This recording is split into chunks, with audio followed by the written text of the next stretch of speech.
Friend नमस्कार। हे काय माहिती आहे तुम्हाला? हे आहे आरवी म्हणजे हे एक प्रकारचं कंदमूळ आहे आणि हे बटाट्याच्या भाजीसारखं उकडून घेऊन भाजी केल्या जाते, सुकी किंवा रस्याची। तर आज मी रस्याची भाजी करणार। त्यासाठी मस्तपैकी मी कढई तापून घेतली आणि ते बॉईल करून घेतलेत। मी बॉईल केल्यानंतर त्याच्यावरती साल काढलेत आणि त्याला कट केलंय। तर तेल टाकलंय कढईमध्ये 2 ते 3 चम्मच। त्याच्यामध्ये अद्रक लसणाची पेस्ट टाकली मी छोटे 2 चम्मच।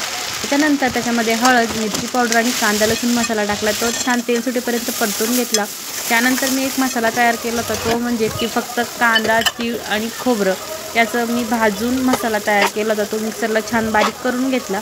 आपल्या कढईमध्ये सगळे मसाले असे छान तेल सुटेपर्यंत परतवून घेतले। नंतर मी जी बॉईल केली होती आरवी, त्याला आरवी म्हणतात, कोणी अरवी म्हणतं, पण शक्यतो त्याला आरवीच असं म्हणतात। ते छान लागतात खाण्यासाठी आणि ते असे नेहमी ना भेटणारं कंदमुळे वर्षातून एकदा किंवा दोनदा ते मार्केटमध्ये विकायला येतं। मी बॉईल केलं आणि त्याचे साल काढून असे छान त्याचे छोटे छोटे पीसेस करून घेतले। चवीनुसार मीठ टाकलं आणि याच्यामध्ये पाणी टाकताना मी गरम पाण्याचा वापर केलेला, थंड पाण्याचा नाही।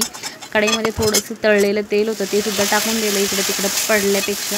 छानपैकी मसाला सुटेपर्यंत पुन्हा आरवीसुद्धा मी मसाल्यामध्ये तेल सुटेपर्यंत परतवून घेतली। गरजेनुसार पाणी टाकलं, चवीनुसार मीठ टाकलं। छान 15 मिनटं भाजी उकळवून दिली आणि ही आरवीची भाजी सुक्कीसुद्धा होती, जशी की आपण बटाट्याची चटणी बनवतो त्या पद्धतीनं सुद्धा ही आरवीची भाजी बनवली जाते। मी नंतर कधीतरी जर बनवली तर नक्कीच व्हिडिओ अपलोड करेल। पण ह्या चॅनलला तुम्ही आता ह्या रेसिपीला लाईक, शेअर, सबस्क्राईब करायला विसरू नका। मस्त 15 मिनिटांनी बघू शकता तुम्ही, मस्त तरीदार भाजी अशी तयार झाली होती। या जेवायला आणि चॅनलला लाईक, शेअर, सबस्क्राईब करायला विसरू नका।